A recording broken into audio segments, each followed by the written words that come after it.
চলে আসে। প্রথমে স্টার্টে ক্লিক করলাম, এরপরে অল প্রোগ্রাম, এরপরে মাইক্রোসফট ওয়ার্ড করার পরে ধরলাম কোনো ডকুমেন্ট আমার নাই, ও ডকুমেন্টটা আনতে হলে ফাইল, নিউ, ব্ল্যাঙ্ক ডকুমেন্ট, নতুন একটা ডকুমেন্ট বা খালি পৃষ্ঠা আইলো।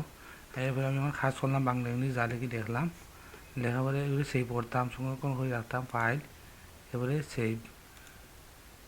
সেভও দিলাম, দিয়ে এগুলো একটা নাম দিলাম, যেগুলো একটা নাম আমি দিলাম 210 দিয়ে আমি এটা খুঁজে সেভ করতাম, ডেস্কটপও না মাই ডকুমেন্টও না কোনো ড্রাইভের ভিতরে তা করতাম না, ডি ড্রাইভও করলে ডি ড্রাইভও করতাম, যদি ডি ড্রাইভও নজরুল ছবিতে করতাম চাইতে নজরুল ছবিতে করতাম পারতাম, আর যদি না করা হয় তাহলে ডেস্কটপও করলাম।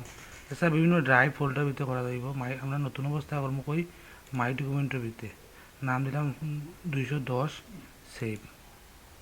এই ডকুমেন্টটা সেভ হয়ে তার টাইটেল বার তার নাম আছে 210 হইল টাইটেল বার 210 নামে ফাইলের নাম আইছে। আমি এটা আজকে ক্লোজ করে দিলাম, আজকে আর কোনো কাজ নাই, ক্লোজ করে দিলাম। পরবর্তী নেক্সট টাইম যদি কোনো কাজ করতে হবে ও ফাইলের উপরে, ফাইলটা ওপেন করতে হইব, যেমন ফাইল ওপেন, এরপরে ধরো যে ড্রাইভও আগে রাখছি বা যে ফোল্ডার রাখছি ফাইলটাও ফোল্ডার যাইতে হইব, ডেস্কটপও খুঁজলে হইতো না, বুঝতে হইব মাই ডকুমেন্ট গিয়া গিয়া ফাইলের নাম আসলো 210 সিলেক্ট করলাম, ওপেন হয়ে দিলাম। সিলেক্ট করার পরে এখন এগুলো আবার একটু দেখলাম, লেখার পরে এখন দেখা গেল এগুলো আমি একটু সেভ এস করতাম, মানে পাসওয়ার্ড দিয়ে সেভ করতাম। তাহলে ফাইভও গেলাম, ফাইলও গিয়া সেভ আসে যাওয়ার পরে আমার নাম ঠিক আছে, ড্রাইভ ঠিক আছে, জাস্ট খালি পাসওয়ার্ড লাগাইতাম। তো গেলাম সিকিউরিটি অপশন, দেখবো সিকিউরিটি অপশনও, সিকিউরিটি অপশন যাওয়ার পরে লেখা আছে password to open, password to open আমি একটা কি চয়েস করলাম, এবিসিডি চয়েস করা যাইব, এবিসিডি চয়েস করা যাইব, আর আবার 1 2 চয়েস করা যাইব। তো আমরা 1 দিলাম, 1 আবার দিলাম পাসওয়ার্ড টু মডিফাই 2, এখন লেখা আছে পাসওয়ার্ড টু মডিফাই 2 দিলাম, ওকে দিলাম। আবার লেখা আছে রিটার্ন পাসওয়ার্ড টু ওপেন,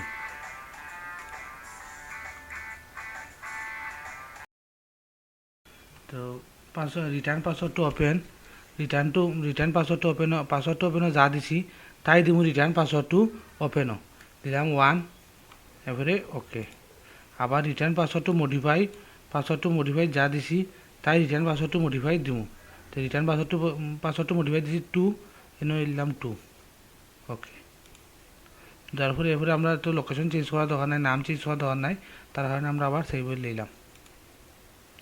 এখন আমরা এই ডকুমেন্টটা আমরা সেভ আছে তার একটু বোঝার লাগি ক্লোজ করে দিলাম, করে আবার ফাইলও গেলাম, ওপেনও গেলাম।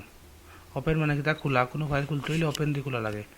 এরপরে আমরা ফাইলের নাম জানি 210, ও ফাইলটা খুলতাম, ওপেন নিলাম। আগে দিলাম নর্মালি খুলছি, এখন নর্মালি খুলছি, আমার পাসওয়ার্ড লাগে, পাসওয়ার্ড টু ওপেন 1, আবার পাসওয়ার্ড টু মডিফাই 2, ওকে।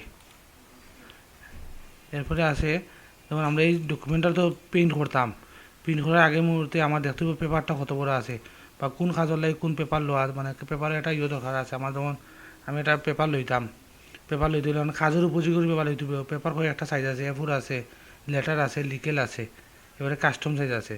যেমন পেপার সাইজও গেলাম কই পেপার সাইজ যাওয়ার পরে আছে মার্জিন, পেপার, লেআউট, এবারে ডকুমেন্ট গাইড।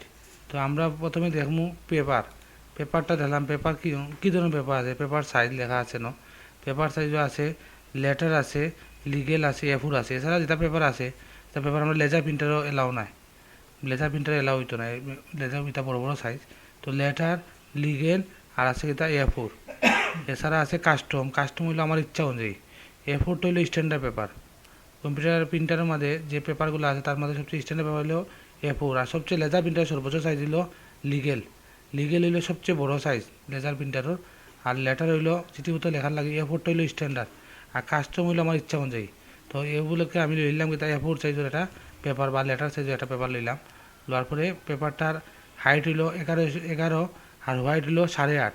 A4 হাইট হইলো 11.69 আর হোয়াইট হইলো 8.27।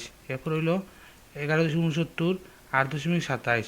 লিগেল হইলো 8.5/14, লিগেল চার্জ হইলো 8.5 আর লম্বা হইলো 14 ইঞ্চি। আর কাস্টম হইলো আমার ইচ্ছা অনুযায়ী আমি দিব, যেটা ওটাই হইলো কাস্টম। তো আমি আবার লেটার লইলাম, লেটার লওয়ার পরে গেলাম কি ওই মার্জিনও, মার্জিন জিনিসটা কিন্তু আমরা উপরে কতটুকু খালি থাকবো, লেফটে কতটুকু খালি থাকবো এবং রাইটে কতটুকু খালি থাকবো এবং বটমে কতটুকু খালি থাকবো তা চয়েস করে দেবো। তো টপও আমি দিলাম 1 ইঞ্চি, লেফটেও আমি দিলাম 1 ইঞ্চি। সাধারণত টপ 1 ইঞ্চি থেকে 1.5 ইঞ্চি হলো স্ট্যান্ডার্ড, নিচে দিয়ে 1 ইঞ্চি, উপরে দিয়ে 1.5 ইঞ্চি, এটা হলো স্ট্যান্ডার্ড। আর বাকি তুমি আরও দিতে পারবা, যে কোনো ইচ্ছা, সমস্যা নাই। তবে উপরে দিয়ে 1.5 ইঞ্চি আর নিচে দিয়ে 1 ইঞ্চি। লেফটে ওটুক স্ট্যান্ডার্ড হলো 1 ইঞ্চি বাই 1.5 ইঞ্চি, বটমে স্ট্যান্ডার্ড হলো 1/2 ইঞ্চি থেকে 1 ইঞ্চি, মানে নিচে দিয়ে 1/2 ইঞ্চি, উপরে দিয়ে 1 ইঞ্চি, এটা হলো বটমের স্ট্যান্ডার্ড। রাইটেও কিন্তু সেম, 1/2 ইঞ্চি প্লাস 1 ইঞ্চি হলো স্ট্যান্ডার্ড, মানে এর ভিতরে রাখাটা স্ট্যান্ডার্ড। বটম বলতে নিচ বোঝায়, রাইট বলতে ডাইনে বোঝায় যায়। লেফট টপ তারপরে আছে প্রোটেক আর লেন্স। প্রোটেক হলো লম্বালম্বি ভাবে, লেন্স হইলো আড়াআড়ি ভাবে। প্রোটেক জিনিসটা হলো একটা লম্বা পেপার, লম্বাভাবে লেখা হইব, আর লেন্স হইলো কিন্তু আড়াআড়ি ভাবে লম্বা পেপার কিন্তু লেখাটা হইব পাতারে, ওটা হয় কিন্তু ল্যান্ডস্কেপ। আর প্রোটেক হইলো লম্বালম্বি ভাবে। তো আমার প্রোটেক চয়েস করলাম, ডিফল্টও দিলাম। ডিফল্ট মানে চিরস্থায়ী, আর ওকে মানে ক্ষণস্থায়ী। আমি ডিফল্ট দিলাম কারণ আমার চিরস্থায়ী দরকার, ইয়েসও দিলাম। এখন দেখো পেপারটা উপরে দিয়ে 1 ইঞ্চি খালি আছে, লেফটে 1 ইঞ্চি খালি আছে, রাইটেও ঠিক আমি লেখলে 1 ইঞ্চি খালি থাকবো, 1/2 ইঞ্চি খালি থাকবো, বেশি থাকতো না। বটমও গেলে 1/2 ইঞ্চি খালি থাকবো, এর দ্বারা লেখা যাইতো না। এটা হলো পেজ সেট আপ। তো আমি পেজ সেট আপ নির্ধারণ করা, একটা পৃষ্ঠার প্রিন্ট করার আগে পেজ সেট আপটা তার বহুত গুরুত্বপূর্ণ জিনিস। তো আমি এখন প্রিন্ট করতাম, ফাইলও গেলাম, প্রিন্টও গেলাম। প্রিন্টও গিয়া পেপারটা যদি এই ডকুমেন্টের ভিতরে, একটা ডকুমেন্টও অসংখ্য পেপার থাকতে পারে, একটা ডকুমেন্টও একটা পেপার বা একাধিক পেপার থাকতে পারে। আমি একাধিক পেপার আনিয়া দেখাই, একাধিক পেপার গিলে আনন, কন্ট্রোল ধরে এন্টার দিলে একাধিক পেপার আইব। এখন বর্তমানে আমার পেপার সংখ্যা আছে প্রায় 20টা। পহলে পেপার দেখায় এই বারানো হলো স্ট্যাটাস বার, যেবারে পেপার সেশন লাইন আর্ট এটা দেখায়, এই বারানো হলো স্ট্যাটাস বার। তো 20টা পেপার আমার অলরেডি আছে। তো আমি বর্তমানে রাখিয়ে গেছি, আনুমানিক রাখি গেছি 7 নম্বর পেপারে 400টা। তো ফাইলও গেলাম, প্রিন্টও গেলাম। এখন যে আমি ওয়াল দিই, ওয়াল মানে সব 1 থেকে 20 পর্যন্ত প্রিন্ট হইব। কারেন্ট মানে যে চলতি পেজ, যে পেজে 400 আছে, যে পেজে 400 আছে, তাহলে আমার 7 নম্বর পেজে 400 আছে, এটা আমার কারেন্ট পেজ। আর পেজ মানে আমার কমন চেয়ার, 20টা পেজের মধ্যে আমি কমন চেয়ার প্রিন্ট করতাম, যেমন 1, 5, 10, এরপরে 18, এইগুলো 1, 5, 10, 8, এই 4টা পেজ প্রিন্ট হইব, আর কোনোটা প্রিন্ট হইতো না। আর কারেন্ট মানে একটা পেজ, চলতি পেজটা, অল মানে সব।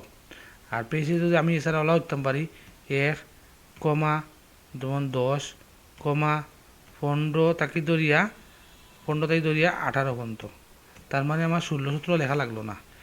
1, 10, 5, 15, 16, 17, 18। 15 পরে যে মাঝখানে টান দিলে এটা কোনো দিলে, এটাও হয়তো মাইনাস চিহ্ন, আচ্ছা এখানে মাইনাস চিহ্ন। তো দিলাম, এটাই হলো কিতা কমন চাই। আর কারেন্ট মানে কিতা যে পেজের মধ্যে 400 আছে, অল মানে সব। এখন হইলো নাম্বার অফ কপি, কয় কপি প্রিন্ট হইব।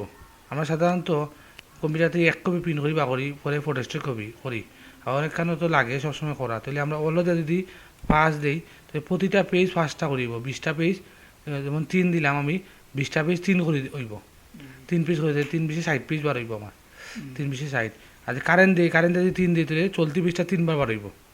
এবং পেজে যদি আমি নাম্বার দিই 1, 5, 7, তাহলে 1 নম্বর 3বার, 5 নম্বর 3বার, 7 নম্বর 3বার বাড়াইব। এইগুলো নাম্বার অফ কপি সিস্টেম। আমরা সাধারণত 1 কপি করি বা করি, তাহলে 1 রাখলাম। আর কারেন্ট হলো মানে চলতি পেজ। এবার আমরা ওকে দিলাম, ওকে দিলেই কমান্ডটা এলাও হয়ে যাব। এছাড়া আরও বহুতটা আছে, নেক্সট ক্লাসে যাই নিব। এরপরে মোটামুটি প্রিন্টও কাম শেষ।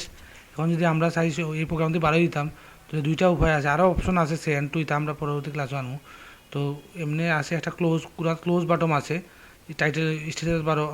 টাইটেল বারও যে 3টা আছে, মিনিমাইজ, ম্যাক্সিমাইজ, ক্লোজ মানে বন্ধ করা। তো আমরা যদি চাই যে এন থেকে ভরা যায়, আবার এক্সিট থেকে ভরা যায়, 2টাই আছে, এছাড়া সূত্রও আছে। তো আমরা এখন এক্সিট দিয়ে আমি এক্সিট দিলাম। এক্সিট দেওয়ার পরে যে ডকুমেন্টটা বাড়ানি কমানি হয়েছে, এরপরে আর কোনো সেভ তো হয়েছে না। সেভ না দেওয়ার কারণে লাস্ট ক্লোজের সময় যেটা সেভ করতাম কিনা না আগর সেভ পর্যন্ত থাকতো না, আমি বললাম না বর্তমান সেভ পর্যন্ত থাকবো, তার লাগে ইয়েস। আর যদি ওই আগর সেভ পর্যন্ত থাকবো, তাহলে তে আমি ইয়েস দিলাম, ওখানে বর্তমান সেই পর্যন্ত থাকবো। ওখানেও যদি শেখা যায় তে